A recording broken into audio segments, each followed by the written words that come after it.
Are you tired of figuring out what to eat for dinner every night? Are you looking for a way to meal prep that doesn't have you prepping every single week? Well, we're going to show you what to do. This is 60 plus meals in a freezer. It takes up 2 freezer shelves with about 6 total hours of prep time for 2 people.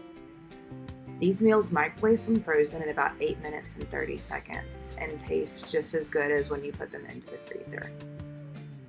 You may wonder what this costs as opposed to any of the meal delivery services that are available. The meal breakdown cost about $2.69. This pricing is using Walmart grocery pickup. We usually pick up on Friday afternoons, marinate our chicken on Friday, and then do the rest of the process throughout Saturday. If you choose to pick up your groceries at other stores, it might cost a little more or a little less, but this is what it costs at Walmart in the area that we live in. We are going to be looking soon into getting some more locally sourced items, so hopefully I can do a price breakdown for those for you as well coming up. We buy about 7 packs of chicken to do this whole process. The first step that you do with the chicken is to pound the chicken with a rolling pin, and this is to break up the membrane that's on the outside of it, and this lets the marinade soak into the chicken a little bit better. You can do this without the plastic bag, but what we found tends to happen is the chicken juice will spread all over the kitchen. So if you choose to not do this with a plastic bag, just disinfect and sanitize your area very well after you do this process.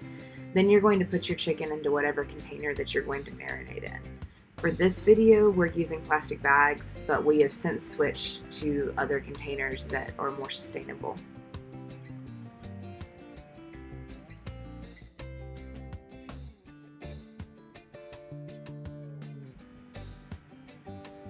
So now we use food service grade hotel pans to marinate in. This has allowed us to save plastic bags, which is a cost savings as well, but it also allows us to use a lot less plastic in the long run. These food service grade pans are very, very durable, and they take up a lot less room in the oven, and they just are very, very useful in the kitchen. Food service items are made to be used all day, every day, as opposed to household items, which are designed to just be used every once in a while. So I strongly recommend getting some of these to use for this process. We use these spices for the marinade along with 2 containers of Greek yogurt. So we use lemon juice, onion, paprika, a Greek seasoning, a country seasoning, and granulated garlic. And you're going to use a whole lot of these seasonings, a lot more than you think you would need. Your marinade is not going to taste good. It's going to taste very, very strong and acidic. And don't taste this marinade after it's gone in with the chicken, because after it's gone in with the chicken, it's going to have salmonella in it. So if your marinade is almost unpalatable and tastes very, very strong, you know you've done the right thing. So this marinade is going to sit on the chicken overnight and make it taste very, very good. So place your marinade in with your chicken and then refrigerate overnight and wait for your next day processes. The acid that is in the Greek yogurt and the lemon juice is going to help break down the proteins in the chicken and make it more tender. Next, you're going to start with your rice. We get 2 bags of brown rice and then add some salt-free bouillon, true lime, and Mrs. Dash. Your proportions are on the screen, and we started out this process doing it with a 5-quart pressure cooker, and now we have switched to an 8-quart, which allows us to only make 3 batches as opposed to 6. So your ratios are going to be 4 cups of rice to 5 cups of water. So if you're doing an 8-quart, it's 8 cups of rice to 10 cups of water. And your seasoning amounts, I've got some measurements on there as estimates for you, but to be honest, I just sprinkle a little bit in there until it looks good. Place all your ingredients in the pressure cooker and stir it, and then you're going to seal your lid.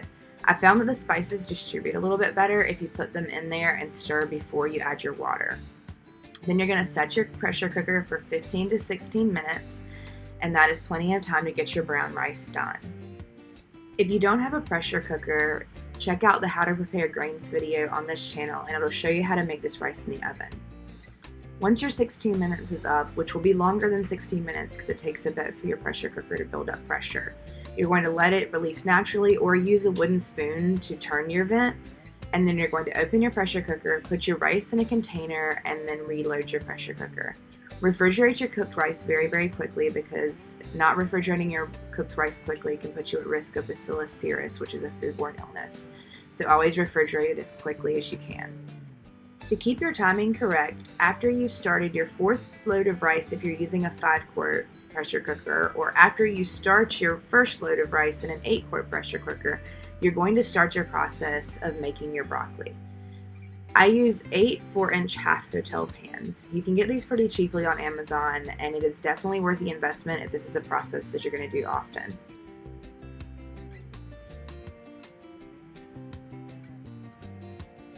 Place a 32-ounce bag of frozen broccoli in each hotel pan. I have found that the Walmart brand is actually pretty good and doesn't have a lot of end cuts, but try to get florets and not cuts, because the cuts end up being little bits that you probably will not enjoy.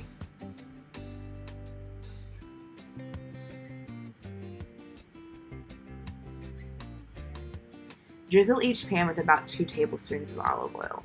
This is not exact, but especially if you're trying to do this as a healthy alternative, you want to be careful with how much you're putting in there.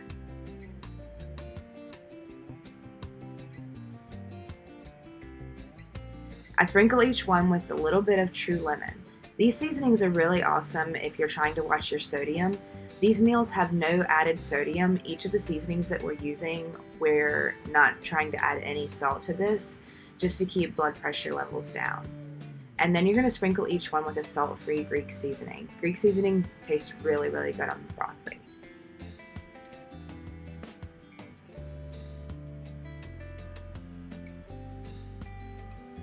So after you've done this first round of the 32-ounce bags, you're going to do another 32-ounce bag on top of each of those batches. The reason that we put the seasoning down after the first level is just so that all of the broccoli is seasoned. So put the 32-ounce bag on top of each of those batches, and then you're going to repeat your olive oil, True Lemon, and Greek seasoning process. All of these seasonings that I'm recommending are just the ones that I use. So if you have seasonings that you prefer in your house, definitely use those. Once you've got all of those in there, even out the broccoli in your pans for even cooking so that everything is going to cook well. We're going to be roasting this in the oven, so you want to make sure it's distributed as evenly as possible. Our oven cooks 4 at a time, and I put it in a 400-degree oven, and use convection if you have it. A little hint, make sure your racks are set before you turn it on. It's always a pain to adjust the racks after you've turned your oven on. After about 40 minutes, you're going to check them, and you want it to be a little bit brown and crispy.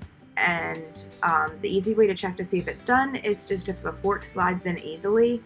And this level of doneness is going to be based on how you like your broccoli. So while your last load of broccoli is cooking, you're going to start cooking your chicken. Start by getting your grill heated up. We use both sides of our grill, so we use a charcoal side and a propane side. And once your grill is heated up, you're going to scrape off any food bits from your previous grilling to make sure you're starting out with a clean surface. Then you're going to lay your chicken out on the grill, and then take your pan inside to be washed thoroughly, and wash your hands before you touch anything else.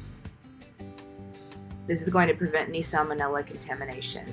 If you've used your pan for raw chicken, that needs to be washed thoroughly before you put cooked chicken back into it.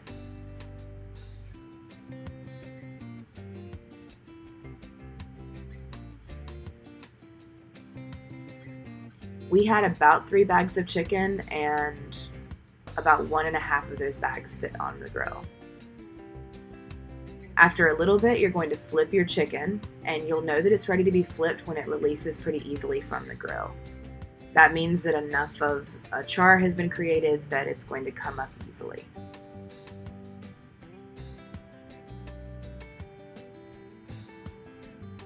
We are not too worried about what this looks like because we're going to be chunking it up to put into the meals. After about 5 minutes on your second side, you're going to check the temperature of your chicken. It needs to be 165 degrees before you remove it from your grill. If you'll notice, it definitely looks a lot more cooked now. Right now it's at about 107,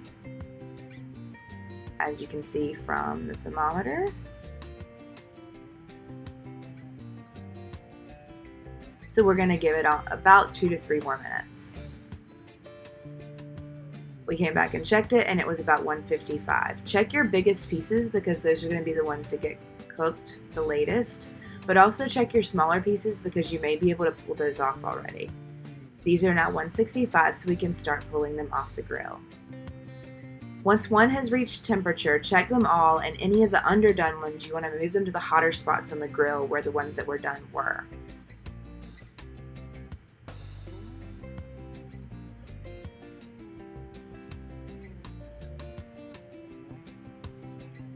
Once you've grilled several times, you will learn where the hot spots in the grill are.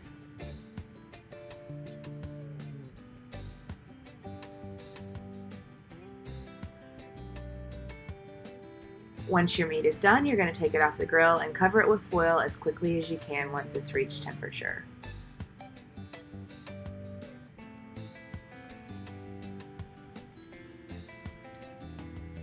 Once you finish your entire grilling process, you're going to scrape your grill off, and you also want to scrape your grill between batches. This is going to help to make sure that things don't stick as much. Sometimes you may need to close your grill for a little bit to let it heat up, because the more carbon buildup there is, the easier it is going to be to scrape those things off. Once you have all your chicken cooked, you're going to cut your chicken into bite-sized chunks, and this is the size chunks that are going to make the most sense for you. It's a good idea to wear gloves for this process because now we're using ready-to-eat food, and we sometimes share these with friends, so we always wear gloves once we are in the packing process.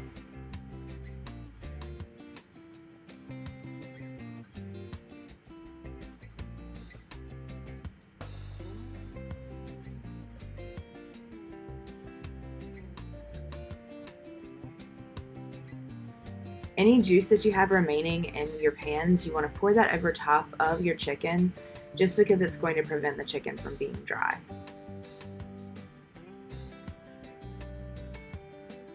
Once all your chicken is set up, you're going to set your stations up to start packing your meals.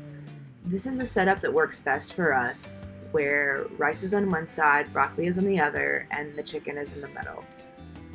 I stay on one side and my husband stays on the other.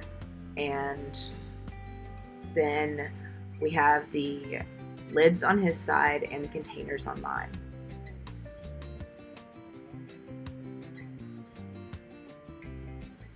So to start out with, put 2 scoops of rice in the large section, and I usually press that down with one of my hands. I'm wearing gloves, so that's not going to be a food safety concern. Then I fill both sections of the smaller sections with my hand. I use a number 12 disher for the rice to keep the portions consistent, and that means that each meal is about the same size.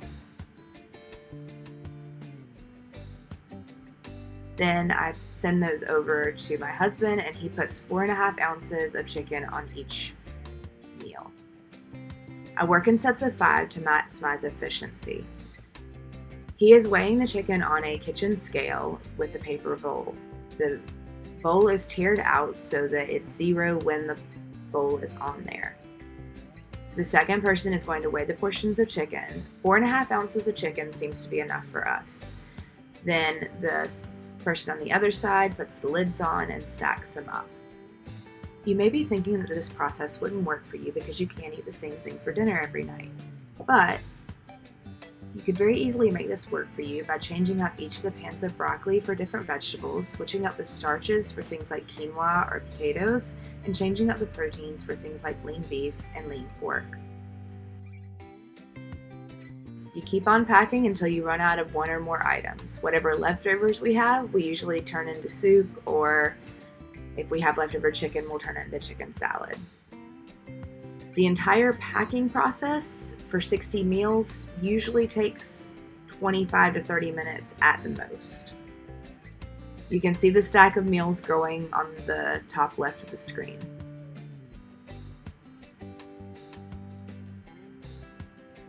Place in your freezer as quickly as you can, and 2 shelves of our freezer holds at least 60 meals. That gets us through at least 6 weeks of weeknight dinners, and then on the weekends we tend to splurge a little bit and eat different things. You can microwave from frozen for about 8 minutes and 30 seconds, or if you refrigerate all day, for about 5 minutes because it's thawed out a little bit, and then enjoy with your favorite sauce. So as you're looking at the total meal nutrition, you've got about 28 grams of protein total, about 4 grams of fiber total, and about 434 calories. So all in all, it's not a bad dinner at all. It's very, very filling and has worked very, very well for lowering cholesterol and blood pressure for my husband and I. So it's wonderful. If this is something that you'd like to do and try, leave us a comment. We'd love to hear from you. Thanks for watching, and don't forget to like, comment, and subscribe.